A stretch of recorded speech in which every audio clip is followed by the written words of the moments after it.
একটা শান্ত নির্জন গ্রাম, যেখানে বাইরে থেকে সবকিছুই স্বাভাবিক লাগে, কিন্তু ভেতরে লুকিয়ে আছে এমন এক ভয়ঙ্কর রহস্য যা জানলে আপনার গা শিউরে উঠবে। আর সেই গ্রামে আসে একজন গর্ভবতী মহিলা তার নতুন জীবন শুরু করার জন্য। কিন্তু ধীরে ধীরে সে বুঝতে পারে এই গ্রামে কিছু তো একটা ঠিক নেই।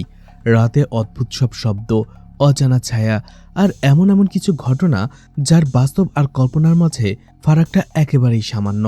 অন্যদিকে সেই মহিলার সন্দেহ হতে থাকে তারই গর্ভে যে সন্তান রয়েছে সে কি সত্যিই স্বাভাবিক, নাকি এরও সাথে জড়িয়ে আছে ভয়ঙ্কর কোনো রহস্য আর অভিশাপ। সেই সব প্রশ্নের উত্তর জানা যাবে আজকের ভিডিওতে। আজ আমরা এক্সপ্লেন করতে যাচ্ছি তেলুগু ভাষায় মুক্তি পাওয়া অসাধারণ হরর, সাসপেন্স আর মিস্ট্রিতে ভরা মুভি আরাধনা। তো পুরো ভিডিও দেখার অনুরোধ রইল। Hi guys, welcome to my channel. ফিল্মের গল্প, এমন নতুন আর অসাধারণ মুভি আর ওয়েব সিরিজের এক্সপ্লেনেশন বাংলায় দেখতে চাইলে চ্যানেলটিকে সাবস্ক্রাইব করে রাখতে পারেন। মুভির শুরুতে মাহেশ্বরন গ্রামকে দেখানো হয়, যে গ্রামের কোনো একটা জায়গায় কিছু বাচ্চারা খেলাধুলা করছিল। খেলার একটা পর্যায়ে তাদের বলটা একটু চলে যায় দূরে, যেখানে একটি বাচ্চা মেয়ে সেই বলটা নিয়ে আসতে যায়। ঠিক তখনই বলটা নেওয়ার সময় বাচ্চা মেয়েটি সেখানে কিছু একটা দেখতে পায়, আর যেটা দেখার পরে সে একেবারে পাথরের মতো হয়ে যায়। অন্য বাচ্চারা তাকে ডাকলেও সে কোনো সাড়া দিচ্ছিল না, যার ফলে বাকি বাচ্চারাও কৌতূহলবশত সেখানে চলে আসে। আর তখনই তারা সেখানে একটা কঙ্কাল দেখতে পায়। এটা দেখে বাকি বাচ্চারা চিৎকার করে ওঠে। এরপরেই বুক রাইটার বিমলকে দেখানো হয়। বর্তমান সময়টা বিমলের একদমই ভালো যাচ্ছে না, কারণ বেশ কিছুদিন ধরে সে কোনো বই লিখতে পারছে না। আসলে লেখাটা বের হচ্ছে না, বই লেখার কোনো আইডিয়াই সে পাচ্ছে না। বারবার লিখছে আর ছিঁড়ে ফেলছে, আর এটা নিয়ে বিমলও খুব পেরেশানির মধ্যে রয়েছে। ঠিক ওই সময়টাতে তার স্ত্রী মায়া তার কাছে আসে। মায়া তাকে তার জীবনের সবথেকে খুশির খবরটা দেয়। মায়া প্রেগনেন্ট ছিল, আর এটা বোঝার পরেই বিমলও প্রচণ্ড খুশি হয়ে যায়। আসলে তারা দুজনেই এই বেবিটা নিয়ে অনেক বেশি এক্সাইটেড ছিল। অন্যদিকে মায়া পেশায় একজন সার্জন ছিল।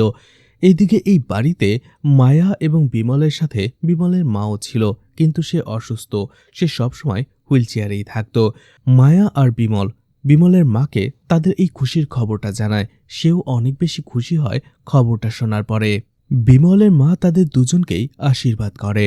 এর কয়েকদিন পরেই দেখা যায় গভীর রাতে হঠাৎ করেই বিমলের মা মারা যায়। বিমল যখন এটা জানতে পারে সে অনেক বেশি ভেঙে পড়ে, কান্না করতে শুরু করে। আর ঠিক ওই সময়টাতে মায়া তার পাশে দাঁড়ায় আর বলে তাকে এই সময়টাতে শক্ত হয়ে থাকতে হবে, ঘুরে দাঁড়াতে হবে, কারণ মায়া এবং তাদের অনাগত সন্তানের জন্য বিমল ছাড়া আর কেউ নেই। বিমল ধীরে ধীরে সেই শোক কাটিয়ে ওঠে। বিমল মায়াকে বলে সে এই সবকিছু থেকে একটু দূরে যেতে চায়, কারণ সে তার বুকটা কমপ্লিট করতে চায়। আর এই জন্য সে চাইছিল সে একটা ট্রিপে যাবে। মায়া তাতে রাজি হয়ে যায়। দেখা যায় বিমল তার বন্ধুবান্ধবদেরও রাজি করিয়ে নেয় কয়েকজনকে, যারা তার সাথে এই ট্রিপে যাবে। আর এর কয়েকদিন পরে তারা সেই ট্রিপেও চলে যায়। এরপরে ট্রিপ শেষ করে বিমল কয়েকদিন পরে ফিরেও আসে, যেখান থেকে সে বেশ কিছু নতুন আইডিয়াও নিয়ে আসে। আসলে সে কয়েকটা গ্রাম ঘুরেছে, তার মধ্যে একটা গ্রামকে তার অনেক বেশি ভালো লেগেছে। বিমল তার নতুন বই লিখতে শুরু করে, আর এই বইটার নাম দেয় মায়া, তার স্ত্রীর নামে। এছাড়া যে গ্রামটাকে ঘিরে এই বইটা সে লিখছে, মায়া নামটা সেই গ্রামের সাথেও জড়িয়ে রয়েছে। এদিকে মায়াকে দেখা যাচ্ছিল সে খুবই একটা ইম্পর্টেন্ট অপারেশন করছিল। অন্যদিকে বিমল চলে এসেছিল একজন পাবলিশারের কাছে, আর তাকে তার গল্পটা শোনায়। কিন্তু পাবলিশার পুরো গল্পটা শোনার পরে বলে গল্পটা ভালো, কিন্তু তার কাছে মনে হচ্ছে এই গল্পে কিছু একটা মিসিং রয়েছে। সেই পাবলিশার বিমলকে অ্যাডভাইস দেয়, যদি সেই গ্রামের ব্যাপারে এই বইটা সে লিখেই থাকে তাহলে বিমলের উচিত সেই গ্রামে যাওয়া। সেই গ্রামে গেলে, সেই গ্রামে কয়েকদিন থাকলে বিমলের সেই গ্রাম নিয়ে আইডিয়াটা আরও ভালো হবে, যার ফলে এই গল্পটাও আরও ভালোভাবে লেখা হবে, যাতে সবাই আকর্ষিত হবে। বিমলেরও আইডিয়া ভালো লাগে। অন্যদিকে দেখা যায় মায়া যখনই সেই অপারেশনটা করছিল তার হাত কাঁপতে থাকে, কারণ তার মাথা ঘুরছিল। তাড়াতাড়ি সবাই মায়ের কাছে আসে এবং মায়াকে রেস্টে পাঠিয়ে দেয়, কারণ তখন তারা জানতে পেরে গিয়েছিল মায়া প্রেগনেন্ট। অন্যদিকে মায়ার এই বিষয়টা যখন বিমল জানতে পারে সে প্রচণ্ড টেনশনে পড়ে যায়। খুব দ্রুত হসপিটালে চলে আসে, কিন্তু মায়া সেখানে একেবারে ঠিকঠাক ছিল। এরপরে হসপিটাল ম্যানেজমেন্ট যখন জানতে পারে যে মায়া প্রেগনেন্ট, তখন তাকে পেইড লিভ দিয়ে দেওয়া হয়, যাতে করে বাসায় থেকে নিরাপদে সে প্রেগনেন্সির এই সময়টা কাটাতে পারে। এতে একেবারেই খুশি ছিল বিমল এবং মায়া, কারণ তারা সময় পেয়ে গিয়েছিল একসাথে সময় কাটানোর জন্য। অন্যদিকে বিমলও মায়াকে আগের থেকে অনেক অনেক বেশি খেয়াল রাখতে থাকে, তার সেবা করতে থাকে, আর দুজনে একসাথে অনেক ভালো সময়ও কাটায়।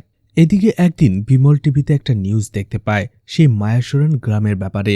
সেই গ্রামে একটা কঙ্কাল পাওয়া গিয়েছে, সেটারই নিউজ। এটা দেখার পরে বিমল অবাক হয়ে যায়, কারণ বিমলও তো এই গ্রামকে নিয়েই তার গল্পটা লিখছিল। সে বুঝতে পারে যদি এখন সেই গ্রামে যায়, এই ব্যাপারে আরও ইনফরমেশন পায়, আর এই টপিকটা যদি তার গল্পের মধ্যে ঢুকিয়ে দিতে পারে, তার গল্পটা আরও বেশি অ্যাট্রাকটিভ এবং ইন্টারেস্টিং হবে। আর সে সেটাই ডিসাইড করে। রাতের বেলা সে যখন তার স্ত্রীকে ঘুম পাড়িয়ে দেয়, এরপরে সেই গ্রামের ব্যাপারে সে রিসার্চ শুরু করতে থাকে। ইন্টারনেট থেকে বিভিন্ন ইনফরমেশন কালেক্ট করতে থাকে, যেখান থেকে বিমল বেশ কয়েকটা শকিং ব্যাপার জানতে পারে, যেগুলো তাকে আরও বেশি কৌতূহলী করে তোলে সেই গ্রামে যাওয়ার জন্য। আর এই জন্য বিমল ঠিক করে নেয় সে সেই গ্রামে যাবে, আর বেশ কিছুদিন থেকে তার গল্পটা সেখানেই কমপ্লিট করবে। এই জন্য সাথে সাথে সে তার বন্ধুদেরও কল করে আর তার পুরো আইডিয়াটা জানায়, আর বলে সেই মায়েশ্বরন গ্রামে যাওয়ার জন্য সবকিছু ব্যবস্থা করার জন্য।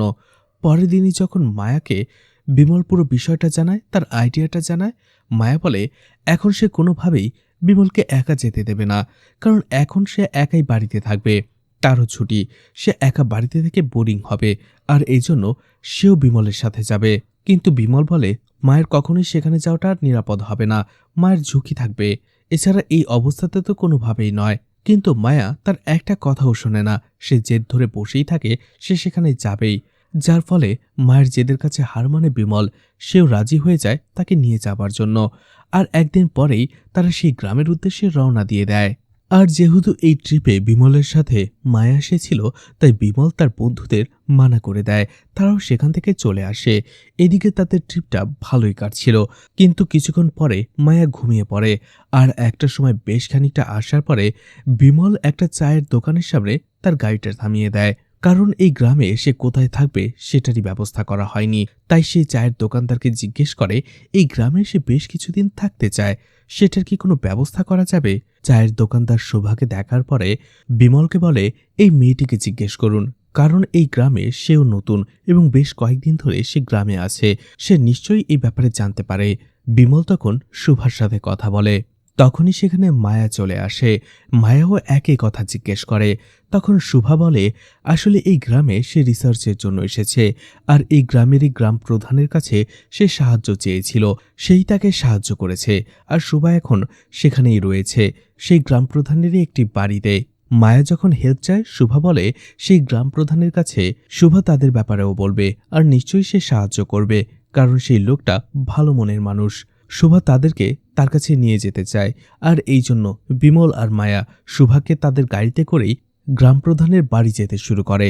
এরপরেই তারা গণেশের কাছে চলে আসে, আর এই গণেশই হচ্ছে এই গ্রামের গ্রাম প্রধান, যার এই গ্রামে বিশাল বড় একটা গেস্ট হাউস রয়েছে, আর শোভা সেখানেই রয়েছে।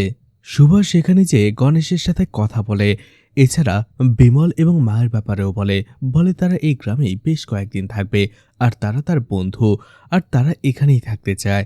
গণেশও তাদের কথা মেনে নেয়। এরপরে গণেশ সেই বাড়িরই মেয়ে বৃন্দাকে ডাকে আর বলে মায়া আর বিমলের থাকার ব্যবস্থা করে দেবার জন্য। এরপরেই দেখা যায় শুভা বৃন্দার সাথে খুবই ভালো অর্থাৎ বন্ধুর মতো কথা বলছিল, আর সেখানে বৃন্দার সাথে মায়া আর বিমলের পরিচয় করিয়ে দেয় শোভা। এরপরে সেখানে চলে আসে কোমল, কোমলও এখানেই কাজ করে, আর তার সাথে শুভার পরিচয়টাও অনেক আগের। সেখানে কোমলও তাদের দুইজনের সাথে পরিচয় হয়। এরপরে তারা যেতে শুরু করে। সেখানে কোমলের কথা শুনে বুঝতে পারা যায় কোমল হয়তোবা মনে মনে শুভাকে পছন্দ করে, কিন্তু এখনও সে সেটা বলতে পারেনি। তাদের দুইজনকেই বৃন্দা রুম দেখিয়ে দেয়, তারা সেখানে চলে যায়। কিন্তু সেখানে যাওয়ার পরেই মায়া আর বিমলের মনে হতে থাকে বাইরে থেকে কিছু একটা আওয়াজ আসছে, আর হয়তোবা কেউ তাদের উপরে লুকিয়ে নজর রাখছে। এই বিষয়টা বিমলের যখন আরও বেশি সন্দেহ হতে থাকে, তখন হুট করেই সে দরজা খুলে বসে, কিন্তু সেখানে বিমল কাউকেই দেখতে পায় না। এদিকে রাতের বেলা শুভা, বিমল এবং কোমল একসাথে বসে ড্রিঙ্কস করছিল। সেখানে আরও দুই একজন মেয়েও আসে। বিমল এরপরে শুভার সাথে কথা বলে আর বলে তুমি বললে তুমি এই গ্রামে রিসার্চের জন্য এসেছো, কিন্তু তুমি কি নিয়ে রিসার্চ করছো? আর এটা নিয়েই কোমল এবং বাকি মেয়েরাও শুভার মজা করতে থাকে। কোমল বলতে থাকে আমি শুনেছি শুভা এখানে খুবই রহস্যময় কিছু একটা জিনিস নিয়ে রিসার্চ করছে, কিন্তু আজ পর্যন্ত জানতে পারলাম না সেটা কি, আর সে সেটা আমাদের কখনো বলেও না। তাদের গল্পের মাঝে হঠাৎ করেই সেখানে ছোট্ট একটি মেয়ে চলে আসে, আর এই মেয়েটা হচ্ছে বৃন্দার মেয়ে। অন্যদিকে সেখানে বসা ছিল রুকু, আর এই রুকু হচ্ছে এই গ্রাম প্রধান গণেশেরই মেয়ে। আর ঠিক ওই সময়টাতে সেখানে মায়া চলে আসে। মায়া যখন সবাইকে গল্প করতে দেখে, তখনই মায়া একটু রাগী চেহারা নিয়ে বিমলের দিকে তাকিয়ে থাকে, কারণ বিমল সেখানে সুভার সাথে খুব হেসে হেসে কথা বলছিল। কারণ মায়ের তখন একটু হিংসে হচ্ছিল। যাই হোক, সে বিমলকে কিছু না বলেই সেখানে বসে গল্প করতে শুরু করে। তখন মায়া সবাইকে একটা প্রশ্ন করে, এই গ্রামে কি এমন আছে যেখানে এত এত গেস্ট এখানে আসে? শুভা, বিমল, মায়া ছাড়াও আরো কয়েকজন গেস্ট এখানে এসেছিল এই গ্রামে। কোমল তখন বলে, আসলে তেমন কিছুই না, এই গ্রামের ব্যাপারে কয়েকটা গল্প রয়েছে। অনেকে এখনো বলে এই গ্রামে বেশ কিছু মানুষকে দেবতার কাছে বলি দেওয়া হয়েছিল, আর সেই জন্য এই গ্রামে অনেক কিছুই ঘটে যা কল্পনার বাইরে, ব্যাখ্যার বাইরে। কিন্তু এই সব কিছুই আসলে গল্প। এই ধরনের এখন কিছুই নেই এই গ্রামে। এই গ্রামের মানুষরা খুবই সাধারণ। তখনই কথায় কথায় রুকু সেখানে বলে সে একজন ডক্টর, আর মায়া বলে সেও একজন ডক্টর। তখনই রুকু অনেক খুশি হয়ে যায় আর বলে, আরে বাহ, ভালোই তো, তাহলে আমি আপনাদের কাছ থেকে অনেক কিছুই শিখতে পারবো। এভাবেই তারা আরো কিছুক্ষণ গল্প করে। একটু পরেই রুকু কোথাও চলে যায়। একটু রাত হয়ে গিয়েছিল, আর এই জন্য একে একে সবাই সেখান থেকে চলে যায়। শেষে শুধু বিমল আর মায়া ছিল।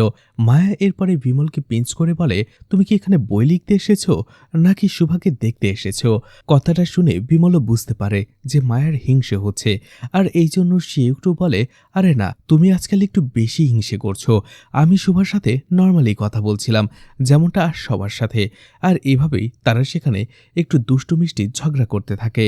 এদিকে মাঝরাতে বিমলকে দেখা যায় বাইরে একা একা বসেই ভাবছিল, আর অন্যদিকে দেখা যায় মায়া একাই ঘুমিয়েছিল। কিন্তু হঠাৎ করেই মাঝরাতে তার ঘুমটা ভেঙে যায়, আর দেখতে পায় বিমল পাশে নেই। সে ভাবতে থাকে মাঝরাতে বিমল কোথায় গেল। এছাড়া পানিরও তৃষ্ণা পেয়েছিল মায়ার, এই জন্য সে পানি খেতে চলে যায়। আর ঠিক তখনই মায়া কারো একটা শব্দ শুনতে পায়, কান্নার শব্দ। কৌতূহলবশত মায়া বাইরে বের হয়ে আসে, আর দেখতে পায় ড্রয়িং রুমের সোফার পাশে বসেই কান্না করছে কেউ। মায়া একটু ভয় পেয়ে যায়, কিন্তু তারপরও ধীরে ধীরে সে সেখানে চলে যায়। আর মেয়েটির গায়ে স্পর্শ করতে দেখা যায় সেটা ছিল রুকু। রুকু সেখানে বসে কান্না করছিল, তার গায়ে আঘাতেরও চিহ্ন ছিল। মায়া তাকে জিজ্ঞেস করে তার কি হয়েছে, তাকে কে আঘাত করছে, আর সে কান্নাই বা কেন করছে। ঠিক ওই সময়টাতে দেখা যায় বৃন্দার ছোট্ট মেয়েটিও সেখানে চলে আসে। তখনই ছোট্ট মেয়েটি বলে, রুকু দিদিমণিকে তো খুন করে ফেলেছে, এইমাত্র খবর পেলাম। এটা শুনে হতবাক হয়ে যায় মায়া। তখনই সে পেছনে ফিরে তাকায়, সেখানে কেউ ছিল না। তাহলে মায়া কাকে দেখলো? মায়া প্রচন্ড ভয় পেয়ে যায়। অন্যদিকে তখনই বিমল সেখানে চলে আসে। মায়ের সাথে সাথে তাকে সবকিছু খুলে বলে। বিমলও প্রচন্ড অবাক হয়ে যায় রুকুর হত্যার খবর শুনে। বিমল বলে, আমাদের এখনই সেখানে যাওয়া দরকার। তারাও সেখানে যেতে শুরু করে। দেখা যায় সেখানে অনেক লোক জড়ো হয়ে গিয়েছিল, আর রুকুর বাবা গণেশ নিজের মেয়ের লাশটা ধরে চিৎকার করে কাঁদছিল। সবাই সেখানে বলাবলি করছিল রুকুকে এমন নির্মমভাবে কে খুন করলো। মায়া আর বিমলও সেখানে চলে আসে। পুলিশকে খবর দেওয়া হয়েছিল। পুলিশ এবং ফরেনসিক ডিপার্টমেন্টের লোকেরা সেখানে চলে আসে। সাথে সাথে তারা এভিডেন্স কালেক্ট করতে থাকে। ইন্সপেক্টর সেখানে এসে ইনফরমেশন কালেক্ট করে, আর এরপরেই জানতে পারে রুকুর বেশ কয়েকজন ভালো বন্ধু ছিল এখানে। ইন্সপেক্টর তাদের সাথেও কথা বলতে শুরু করে। সেই দুটি মেয়ের সাথে ইন্সপেক্টর যখন কথা বলছিল, মেয়ে দুটি জানায় এই গ্রামের একটি ছেলে সাতিয়ার সাথে রুকুর প্রেমের সম্পর্ক ছিল। তারা অনেকদিন ধরেই একে অপরকে ভালোবেসেছিল, কিন্তু বর্তমান সময়ে তাদের মধ্যে বেশ কিছু ঝামেলা হচ্ছিল, ঝগড়াও হয়েছে কয়েকবার। আর তাদের মনে হচ্ছে হয়তোবা সাতিয়াই রুকুকে মেরে ফেলেছে, খুন করেছে।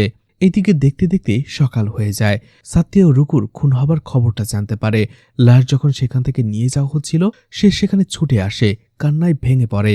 সাতিয়া একেবারেই ভেঙে পড়ে আর বলছিল, শেষবারের মতো রুকুর মুখটা আমাকে একবার দেখতে দাও। তখনই সেখানে ইন্সপেক্টর চলে আসে আর বলে, সবাই বলাবলি করছিল তুমি নাকি তোমার প্রেমিকা রুকুকে মেরে ফেলেছ। সাতিয়া হতবাক হয়ে যায় আর বলে, আমি ওকে ভালোবাসি, আমি ওকে কেন খুন করব? এরপরে সবাইকে সাতিয়া আরো একটা শকিং ব্যাপার জানায়। সেটা হচ্ছে রুকু প্রেগনেন্ট ছিল, আর রুকুর পেটের বাচ্চাটা সাত্তিয়ারই ছিল। তাহলে সে কেন রুকুকে মারবে? তারা তো বিয়েও করতে চেয়েছিল। এই কথাটা শুনে সবথেকে বেশি অবাক হয় গণেশ। সে পুরোপুরি শকড হয়ে যায়। এদিকে ইন্সপেক্টর বাসন্ত সাত্যাকে নিয়ে যায় থানায় জিজ্ঞাসাবাদ করার জন্য। অন্যদিকে গণেশ তার মেয়ের শেষক্রিয়া করে। এদিকে দেখা যায় সেই গেস্ট হাউসেই সেই চায়ের দোকানদার আসে, আর সেই চাওয়ালার লোকটাকে তারা সেই ব্যাপারে জিজ্ঞেস করে, এই গ্রামের ব্যাপারে জিজ্ঞেস করে। তখন সেই চাওয়ালার লোক বলে, হ্যাঁ, আপনারা যেটা শুনেছেন সেটা আমিও শুনেছি। এই গ্রামে নাকি গর্ভবতী মহিলাদের বলিদান দেওয়া হতো, কিন্তু এমন কিছু সে নিজের কখনো দেখেনি, সবই শুধু লোককথা মাত্র। তখনই শুভা বলে, হ্যাঁ, আসলে সেও এই বিষয়টা নিয়ে এখানে রিসার্চ করতে এসেছে, এবং তার রিসার্চ থেকে সে যা পেয়েছে তার কাছে মনে হচ্ছে এই মাহেশ্বরান গ্রামকে নিয়ে যেসব গল্পকথা রয়েছে সেগুলো 3 থেকে 400 বছরের পুরনো। আসলে তখন বিভিন্ন ধরনের মানুষ এই গ্রামে এসেছিল, যাদের মধ্যে কিছু মানুষ ছিল যারা গর্ভবতী মহিলাদের বলি দিত, এবং তারা একটা নির্দিষ্ট দেবতার পুজো করত, যাকে বলা হচ্ছিল শয়তানের পূজা। আর সেই গর্ভবতী মহিলাদের পেট কেটেই বের করে নিয়ে আসা হতো ভূমিষ্ঠ না হওয়া বাচ্চাদের, এবং তাদেরকে এবং সেই গর্ভবতী মহিলাদের দুজনকেই সেখানে নরবলি দেওয়া হতো। আর এটা তারা করত বিশেষ এক ধরনের ক্ষমতা পাওয়ার আশায়। কিন্তু এরপরে হঠাৎ করে এই গ্রাম থেকে সেই গোত্রের বিনাশ হয়ে যায়। তারা কোথায় চলে যায়, তাদের সাথে কি হয়েছিল কেউ জানে না। এটা যখন বিমল সেখানে শুনতে পায় সে প্রচণ্ড অবাক হয়ে যায়, আর সে এই বিষয় নিয়েই ভাবতে থাকে। অন্যদিকে মায়াকে দেখা যাচ্ছিল তার রুমে বসে সে তার চুল বাঁধছিল, কিন্তু হঠাৎ করে একটা সময় সে থেমে যায়, কারণ তার মনে হতে থাকে তার পেছনেই কেউ দাঁড়িয়ে রয়েছে। সে প্রচণ্ড ভয় পেতে শুরু করে। এরপরে মায়া ছিটকে বেড থেকে উঠে দাঁড়ায়, কারণ তার মনে হচ্ছিল কেউ তাকে এই মাত্রই স্পর্শ করেছে। সেই স্পর্শটা সে স্পষ্টভাবে ফিল করতে পেরেছে। এই জন্য সে প্রচণ্ড ভয় পেয়ে চিৎকার করে ওঠে। তার হাজবেন্ড বিমলকে ডাকে। বিমলও সেখানে চলে আসে। বিমলকে দেখা মাত্রই মায়া তাকে শক্ত করে জড়িয়ে ধরে কাঁদতে থাকে। বিমল তাকে জিজ্ঞেস করে, কি হয়েছে, তুমি কাঁদছো কেন? ঠিক ওই সময়টাতে দরজা নক হয়, আর দেখা যায় বাইরে থেকে আরো একটা কণ্ঠস্বর। সেখানে বিমল মায়াকে জিজ্ঞেস করছে, কি হয়েছে তোমার, চিৎকার করলে কেন? ঠিক ওই সময়টাতে মায়া দেখতে পায় তার সামনে আসলে কেউ নেই। সাথে সাথে মায়ের দরজা খোলে, দেখতে পায় সেখানে বিমল দাঁড়িয়ে আছে। তখন সে আরো বেশি প্রচন্ড ভয় পেতে থাকে। মায়া ভাবে, বিমল যদি বাইরেই দাঁড়িয়ে থাকে তাহলে ঘরের ভেতরে সে কাকে জড়িয়ে ধরলো। বিমল তাকে জিজ্ঞেস করে কি হয়েছে, কিন্তু মায়া এই বিষয়টা পুরোপুরিভাবে চেপে যায়। এদিকে রাতের বেলায় দেখা যায় বিমলকে আবারও লেখালেখি শুরু করতে। বিমল আসলে এইখানে এই গ্রামে এই গেস্ট হাউসে যা যা ঘটছিল সবকিছুই ইনফরমেটিভ ভাবে নোট করে রাখছিল, এবং গল্প আকারে তার লেখাতে ঢুকিয়ে দিচ্ছিল। এদিকে সুভা চলে আসে ডক্টরের কাছে, যে রুকুর বডিটার পোস্টমর্টম করেছিল। সুভা ডক্টরকে বলে সে রুকুর পোস্টমর্টম রিপোর্টটা দেখতে চায়, কিন্তু ডক্টর তার সাথে একটু রুড ব্যবহার করে আর বলে পোস্টমর্টম রিপোর্ট অলরেডি পুলিশকে দিয়ে দেওয়া হয়েছে, তার এই রিপোর্ট দেখার কোনো দরকার নেই। এতে একটু আপসেট হয়ে যায় শুভা। সে চলে আসে কমলের সাথে দেখা করতে। শুভা আসলে জানতো যে কমল তাকে পছন্দ করে, আর এই জন্য সে ঠিক করে নেয় সে কমলের সাহায্য নেবে। কোমল শুভাকে বলে টেনশন না করার জন্য, তাহলে সে অন্য একটা উপায় বের করবে।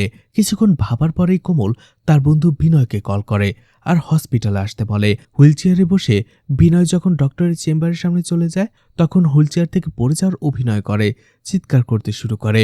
ডক্টর আর নার্স সেখানে দৌড়ে চলে আসে, আর ওই সুযোগটাতে কোমল ভেতরে চলে যায় আর রুকুর পোস্টমর্টম রিপোর্টটা নিয়ে নেয়। কিন্তু সেই রিপোর্টটা দেখার পরে কমল বা শোভা কেউ কিছু বুঝতে পারছিল না।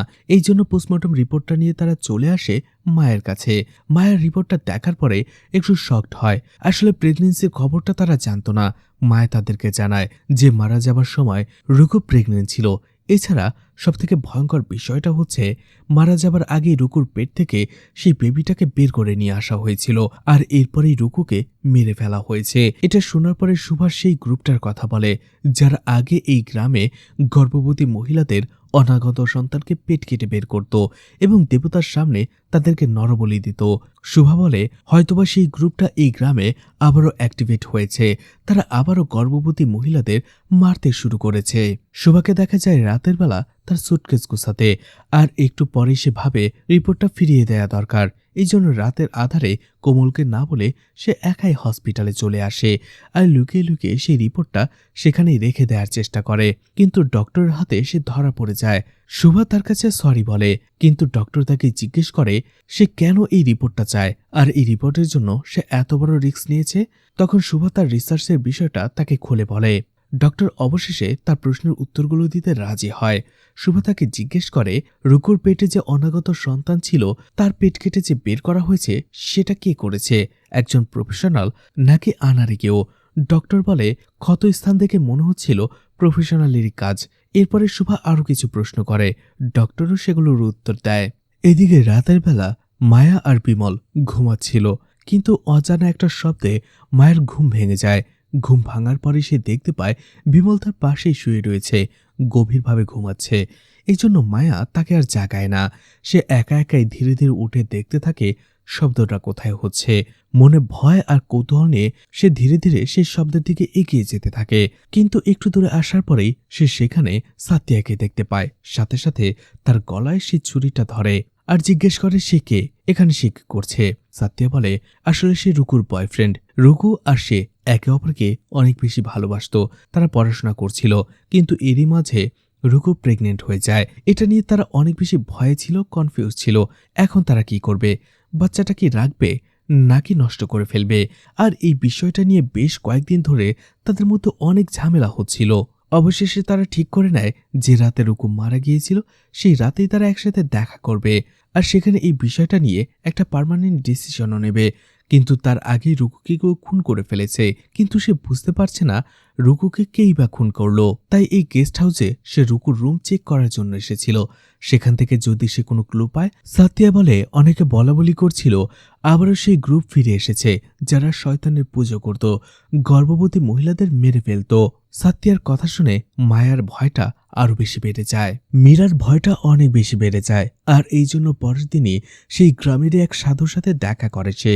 আর এই গ্রামে আসার পরে তার সাথে যেসব ঘটনা ঘটেছে, সে যা যা এক্সপিরিয়েন্স করেছে সবকিছু বলে। সবকিছু শোনার পরে সেই সাধু বলে তার কাছে মনে হচ্ছে মায়ের সাথে কোনো এক আত্মা কন্ট্যাক্ট করার চেষ্টা করছে, মায়ের সাথে কথা বলার চেষ্টা করছে। মায়া যেন তাদের সাড়া দেয়, এতে মায়েরই ভালো হবে। অন্যদিকে শুভা আর কমল আলাদা আলাদা লোকের সাথে দেখা করে। আসলে সেই ঘটনা জানার পরে আর ডক্টরের সাথে কথা বলার পরে শুভা ঠিক করে সে আরো বেশ কিছুদিন এই গ্রামে থাকবে। সে এমন কিছু মানুষের সন্ধান পায় তাদের পেটে থেকেও বাচ্চা নিয়ে যাওয়া হয়েছে। সেই সব মেয়েদের সাথে শুভা কথা বলার পরে জানতে পারে আসলে তাদের অজ্ঞান করে ফেলা হয়েছিল। আর এরপরেই যখন তাদের জ্ঞান ফিরে তারা দেখতে পায় তাদের পেটে থেকে বাচ্চা মিসিং। অপারেশন করে তাদের অনাগত বাচ্চাকে বের করে ফেলা হয়েছে, কিন্তু এটা কারা করেছে, কিভাবে করেছে এসব কিছুই তাদের মনে নেই, কারণ পুরোপুরি তাদের অজ্ঞান করে ফেলা হয়েছিল। তখনই শুভা মনে করতে থাকে এটাই সেই গ্রুপের কাজ। তারা আবারও অ্যাক্টিভ হয়েছে আর গর্ভবতী মহিলাদের টার্গেট করছে, তাদের অনাগত সন্তান পেট কেটে বের করে নিচ্ছে আর তাদেরকে বলি দিচ্ছে তাদের শয়তান দেবতার সামনে। কিন্তু শুভার মনে প্রশ্ন আসে বাকি মেয়েদের শুধুমাত্র তাদের পেট কেটে বাচ্চাটাকে বের করে নেওয়া হয়েছে, তারা তো জীবিতই রয়েছে, কিন্তু রুকুর বেলায় ভিন্ন কেন, তাকে খুন করে ফেলা হলো কেন। কোমল তখন বলে হয়তোবা রুকু এই গ্রুপটার ব্যাপারে কোনো কিছু জেনে ফেলেছিল। শুভা বলে সেই প্রশ্ন তারও। এরপরেই তারা দাঁড়িয়ে কথা বলতে থাকে। শুভা কমলকে জিজ্ঞেস করে তুমি কি এই গ্রামের প্রবীণ কাউকে চেনো যে এই ব্যাপারে তাকে সাহায্য করতে পারবে। কোমল বলে না, এমন কাউকে সে চেনে না। তখনই অনেক বয়স্ক একজন মহিলাকে তারা দেখতে পায়। কোমল সেই বয়স্ক মহিলার সাথে যেই কথা বলতে থাকে এবং তাকে বিভিন্ন প্রশ্ন জিজ্ঞেস করে এই গ্রামের ব্যাপারে, কিন্তু কথা বলার পরে তারা জানতে পারে এই বৃদ্ধ মহিলা আসলে মানসিক ভারসাম্যহীন। কিন্তু তারপরও শুভা তার সাথে কথা বলার চেষ্টা করে, এই গ্রামের অতীত সম্পর্কে জানার চেষ্টা করে। এদিকে মায়া আবারও সেই ঘরে আসে। তার রুমে আসার পরে সেই সাধু বাবার কথা ভেবে সেই রুমের উদ্দেশ্যে সে বলতে থাকে আমি ছাড়া যদি এই রুমে কেউ থেকে থাকো, আমার সাথে কন্ট্যাক্ট করতে চাও, তাহলে সাড়া দাও, আমি তোমাদেরকে সাহায্য করব। ঠিক তখনই সেখানে একটা বই পড়ে যায়। মায়া সেটা উঠাতে গেলেই দেখে সেটা কোনো বই না, বরং বিমলের লেখা ডায়েরি, যেটা সে বই আকারে প্রকাশ করতে চেয়েছিল। মায়া সেটা পড়তে শুরু করে। অন্যদিকে সেই বৃদ্ধ মহিলা দেখা যায় শুভাকে আরাধনা নামের একজন মহিলার কথা বলছিল। অন্যদিকে দেখা যায় মায়া যে ডায়েরিটা পড়ছিল অর্থাৎ বিমলের লেখাটা, সেখানেও আরাধনার ব্যাপারেই লেখা ছিল। এরপরেই ঘটনা চলে যায় ফ্ল্যাশব্যাকে। আরাধনাকে দেখানো হয় আসলে আরাধনা সিঙ্গেল মাদার ছিল, তার হাজবেন্ড তাকে ছেড়ে চলে গিয়েছিল। আরাধনা তার ছোট্ট বাচ্চাটাকে একাই লালন পালন করছিল। এছাড়া আরাধনার সাথে তার ছোট্ট বোন মীরাও থাকতো, যে পড়াশোনা করছিল। আরাধনা যখনই রান্নাবান্না শেষ করে তখনই পাশের বাসার এক মহিলা এসে আরাধনাকে ডেকে নিয়ে যায়। আসলে আরাধনা পেশায় একজন দায়ী ছিল। একটা মেয়ের ডেলিভারি করানোর জন্যই আরাধনাকে সেখান থেকে নিয়ে যাওয়া হয়। আরাধনা মীরাকে বলে তার বাচ্চাকে দেখে রাখার জন্য, সে কাজ শেষ করে তখনই চলে আসবে। দেখা যায় আরাধনা সেই মহিলাটির ঠিকঠাকভাবে বাচ্চা প্রসব করায়, আর খুশি হয়ে তাকে উপহার এবং টাকাও দেওয়া হয়। কিন্তু কাজটা করতে করতে রাত হয়ে গিয়েছিল। আরাধনা তখন একাই বাড়ি ফিরছিল। ঠিক তখনই গণেশকে দেখানো হয়, যে আরও একজন লোক নিয়ে রাস্তার মাঝে আরাধনার পথ আটকে দেয়। আসলে গণেশ তখনও গ্রামের একজন প্রভাবশালী লোক ছিল। গণেশ আরাধনাকে বাজে নজরে দেখত। সেখানেই গণেশ আরাধনাকে বলে, আমি জানি তোমার হাজবেন্ড নেই, তোমার একা থাকতে কতটা কষ্ট হয় সেটাও আমি জানি। তুমি আর তোমার বোন বাড়িতে একাই থাকো, তুমি চাইলে আমি তোমাদের দুজনকেই দেখাশোনা করার দায়িত্ব নিতে পারি। এতে প্রচণ্ড রেগে যায় আরাধনা আর তাকে হুমকি দেয়, সে যদি দ্বিতীয়বার এমন কিছু বলে তাহলে সে গ্রাম প্রধানের কাছে কমপ্লেন করবে, গণেশের মুখোশ সবার সামনে খুলে দেবে। আরাধনা সেখান থেকেই চলে আসে। রাতে মদ খাবার সময় গণেশ তার লোককে বলে, এই আরাধনা অতিরিক্ত বাড়াবাড়ি করছে, একদিন নিশ্চিত সে তার এই অহংকার ভেঙে দেবে আর তাকে ভোগ করবে। এদিকে রাতের বেলা আরাধনা এবং তার বোন যখন ঘুমাচ্ছিল তখনই তার বাড়িতে নক হয়। আরাধনা একটু ভয় পেয়ে যায়, এত রাতে তার বাড়িতে কে আসলো। দরজা খুলতেই সে দেখতে পায় একটি কিশোরী মেয়ে তার দরজার সামনে দাঁড়িয়ে রয়েছে। মেয়েটি বলতে থাকে, আমি বাড়ির কাউকে না বলে এখানে লুকিয়ে চলে এসেছি, আমাকে একটু সাহায্য করুন, না হয় আমি বাঁচব না। আরাধনা একটু চিন্তায় পড়ে যায়। কিশোরী মেয়েটিকে সেখানেই বসায় আর শান্ত করে বলে, কি হয়েছে আমাকে খুলে বলো। মেয়েটি বলে, আসলে সে প্রেগনেন্ট, আর এই বাচ্চাটি সে নষ্ট করতে চায়, না হলে সে তার পরিবারের মুখ দেখাতে পারবে না। আরাধনা অবাক হয়ে যায় আর বলে, এই ছোট বয়সে তুমি প্রেগনেন্ট হলে কি করে? মেয়েটি বলে, আসলে সে করতে চায়নি, গণেশ তাকে জোর করেই ভোগ করেছে, আর এই জন্য এখন সে প্রেগনেন্ট হয়ে গেছে। এই কথাটা এখন সে আর কাউকেই বলতে পারছে না। এই কথাটা জানাজানি হলে তার সুইসাইড করা ছাড়া আর কোনো উপায়ই থাকবে না। অবশেষে মেয়েটির জীবন বাঁচানোর জন্য রাজি হয়ে যায় আরাধনা। অবশেষে আরাধনা মেয়েটির বাচ্চা নষ্ট করে দেয় এবং মেয়েটিকে নিরাপদে বাড়ি পাঠিয়ে দেয়। পরের দিনই দেখা যায় আরাধনা চলে আসে গণেশের কাছে আর বলে, তুমি যে সেই কিশোরী মেয়ের সাথে কি করেছো সেটা আমি জানি। তুমি যদি এটা আরো কারোর সাথে করার চেষ্টা করো বা আমাকে কখনো বিরক্ত করো, বিষয়টা আমি গ্রামবাসীকে জানিয়ে দেব, গ্রাম প্রধানের কাছে কমপ্লেন করব। এরপরে তো বুঝতেই পারছো তোমার কি অবস্থা হবে, গ্রামবাসী তোমাকে জীবন্ত জ্বালিয়ে দেবে। গণেশও ভয় পেয়ে যায়। আসলে আরাধনাকে যেমনটা দেখা যাচ্ছিল সেটা ছাড়াও আরাধনার ভেতরে গোপন আরেক রূপ রয়েছে। আরাধনা আসলে একজন পেশায় দায়ী ছিল। আশেপাশে আরো কয়েকটা গ্রামের এমন কয়েকজন দায়ীকে জোগাড় করে আরাধনা এবং তাদেরকে নিয়ে জঙ্গলের ভেতরে মাঝরাতে একটা মন্দিরের সামনে সে একটা রিচুয়াল করছিল। কিন্তু সেই রিচুয়ালটা দেখতে অনেকটা ব্ল্যাক ম্যাজিকের মতো, আর সেই রিচুয়ালে তারা ব্যবহার করছিল বেশ কয়েকজন গর্ভবতী মহিলার অনাগত সন্তানের ভ্রূণ, যেগুলো সেখানে তারা বলি দিত। আর এই রিচুয়াল করার উদ্দেশ্য ছিল বিশেষ এক ক্ষমতা হাসিল। কিন্তু সেই রিচুয়াল করার সময় দেখা যায় আরাধনার গ্রামের একজন মহিলা লুকিয়ে তাদের দেখে ফেলে আর সে প্রচন্ড ভয় পেয়ে যায়। গণেশকে খবর দেয়, গণেশের সুযোগ পেয়ে যায়। তখনই গণেশ সেই গ্রামেরই কিছু গ্রামবাসী নিয়ে জঙ্গলে চলে আসে। আরাধনা এবং সেই সব মহিলাদের হাতে নাতে ধরে ফেলে আর তারা বলাবলি করতে থাকে আরাধনা আর সেই মহিলাগুলো ব্ল্যাক ম্যাজিক করছিল খারাপ উদ্দেশ্য নিয়ে। কিন্তু আরাধনা বলতে থাকে, এটা কোনো ব্ল্যাক ম্যাজিক নয়, এটা একটা রিচুয়াল, আর সেই রিচুয়ালটা করছিল তাদের গ্রামের ভালোর জন্যই, তারা কোনো খুনি নয়। আর এইসব ভ্রূণ যে তারা জোগাড় করেছে সেটাও সেই সব গর্ভবতী মহিলাদের কাছ থেকে যারা স্বইচ্ছায় বাচ্চা নষ্ট করে দিতে চাইছিল। কিন্তু গণেশ বা গ্রামবাসী কেউ তাদের কোনো কথাই বিশ্বাস করছিল না। তারা ভাবছিল গ্রামে যেসব অস্বাভাবিক মৃত্যুগুলো হচ্ছে এই সব কিছুর পেছনেই আরাধনা এবং এই মহিলা আর এই রিচুয়ালগুলো দায়ী। আরাধনা আর সেই সব মহিলাগুলোকে একসাথে বেঁধে তাদের উপরে পেট্রোল ঢেলে আগুনে জ্বালিয়ে দেওয়া হয়। এদিকে জঙ্গলেরই একটি গাছের আড়ালে দাঁড়িয়ে মীরাই সবকিছু দেখছিল। সে কান্নায় ভেঙে পড়ছিল, কিন্তু সামনে যাওয়ার সাহস পাচ্ছিল না। এরপরেই দেখা যায় গণেশ যখন কয়েকজন লোক নিয়ে সেখান থেকে ফিরে আসছিল, গণেশ একজনকে বলছিল, এখনই আরাধনার বাড়িতে যাও, তার ছোট বোন এবং ছোট বাচ্চাটাকে নিয়ে এসো, তাদেরও কিছু একটা ব্যবস্থা করতে হবে। আর এই কথাটাই মীরা শুনে ফেলে। এই জন্য মীরা ছোট্ট সেই বাচ্চাটিকে নিয়ে সেই গ্রাম থেকে চিরদিনের জন্য পালিয়ে চলে এসেছিল। এরপর এই ঘটনা বর্তমানে চলে আসে। শুভা আর কমল এই বিষয়টা জানার পরে আরাধনা যে এরিয়াতে থাকতো তারা সেখানে চলে যায়। অন্যদিকে মায়া বিমলের লেখা যে ডায়েরিটা পড়ছিল সেখানে আরাধনার ব্যাপারে আরো অনেক অনেক ইনফরমেশন দেওয়া ছিল। মায়া তখনই ঠিক করে সেখানে যাবে। আরাধনার সেই পুরনো বাড়িতে মায়া চলে আসে, যেখানে যদিও তার ভয় করছিল কিন্তু একা একাই পুরো বাড়িটা সে ঘুরে দেখে। একটা সময় আরাধনার একটা ফ্যামিলি ফটো সে দেখতে পায়, আর এরপরে সে প্রচন্ড ভয় পেয়ে যায়, কারণ তখনই সেখানে কিছু ভূমিষ্ঠ না হওয়া বাচ্চাদের ভ্রূণ রাখা ছিল। তখনই বিমল সেখানে চলে আসে। বিমল মায়াকে জিজ্ঞেস করে তার কি হয়েছে। মায়া প্রচন্ড ভয়ে বিমলকে জড়িয়ে ধরে আর বলে এই সবকিছু আরাধনার আত্মার কাজ, সে সবকিছু জেনে গেছে। ঠিক তখনই তার সন্দেহ হতে থাকে বিমল এই জায়গাটা কি করে জানলো। মায়া তো বিমলকে বলেনি সে এখানে এসেছে। তখনই বিমলের প্রতি তার সন্দেহ হতে থাকে। মায়া তাকে জিজ্ঞেস করে তুমি কি এই খুনগুলো করছো?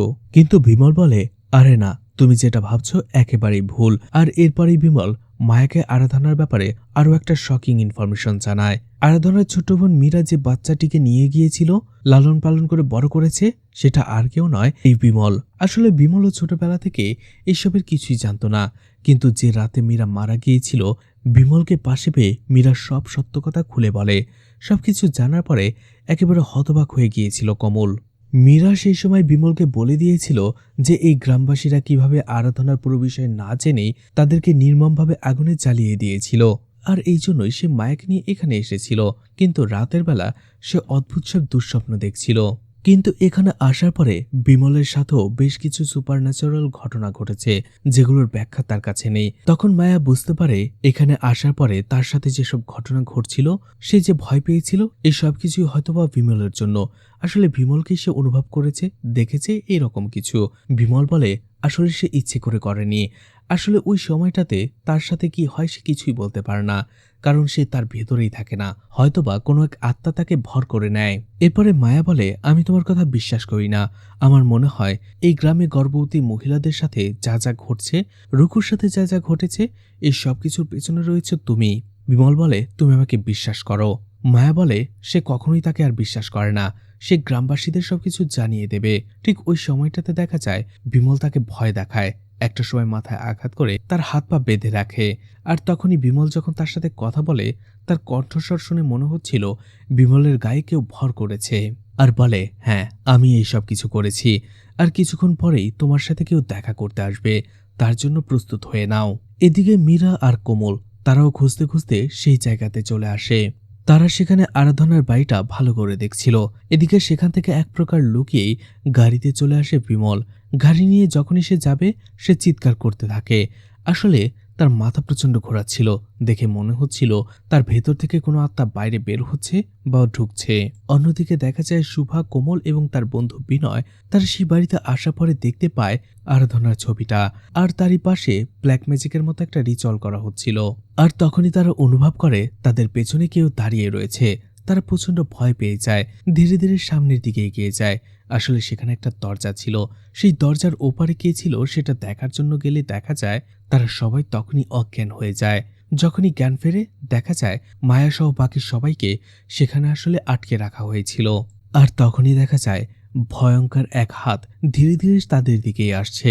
আরাধনা হয়তোবা সেই রিচুয়ালটা করার সময় মারা গিয়েছিল, যার ফলে তার অতিরিক্ত আত্মা এই গ্রামেই বসবাস করতে শুরু করেছিল। আর এরপরেই বিমল যখন এখানে ফিরে আসে, বিমলের উপরে ভর করে সে আবারও তার কাজ শুরু করে দেয়। এদিকে মায়া, শুভা এবং বাকিরা যখন এখানে এসেছিল সে আবারও বিমলকে ব্যবহার করে তাদেরকে বেঁধে ফেলে। আর হয়তোবা মায়েরও অনাগত সন্তানটা সে পেট কেটে বের করে নিয়ে আসবে, আর বাকিদের মেরেও ফেলতে পারে। কারণ এই ধরনের অনেক প্রশ্ন রেখেই মুভিটা এখানে শেষ হয়ে যায়। হয়তোবা আরাধনা সত্যি ব্ল্যাক ম্যাজিক করত এবং মারা যাবার পরে সে আবারও প্রতিশোধ নেবার জন্য ফিরে এসেছে। আবার এমনও হতে পারে আরাধনা যে রিচুয়ালটা করত সেটা মানুষের ভালোর জন্যই, কিন্তু গ্রামবাসীরা তাকে ভুল বুঝে তাকে মেরে ফেলেছে, আর এই জন্য প্রতিশোধ নেবার জন্যই সে আবারও ফিরে এসেছে। তো মুভিটি আপনাদের কাছে কেমন লেগেছে আর মুভির শেষটা কেমন হতে পারে সেটা কমেন্ট করে জানাতে পারেন। আর মুভিটা ভালো লাগলে লাইক, কমেন্ট, শেয়ার করে পাশে থাকতে পারেন। তো আজকের মতো বিদায় নিচ্ছি। আবারও দেখা হবে নতুন কোনো মুভি বা ওয়েব সিরিজ নিয়ে। ততক্ষণ পর্যন্ত ভালো আর সুস্থ থাকবেন সবাই। আজকের মতো বিদায় নিচ্ছি। আল্লাহ হাফেজ।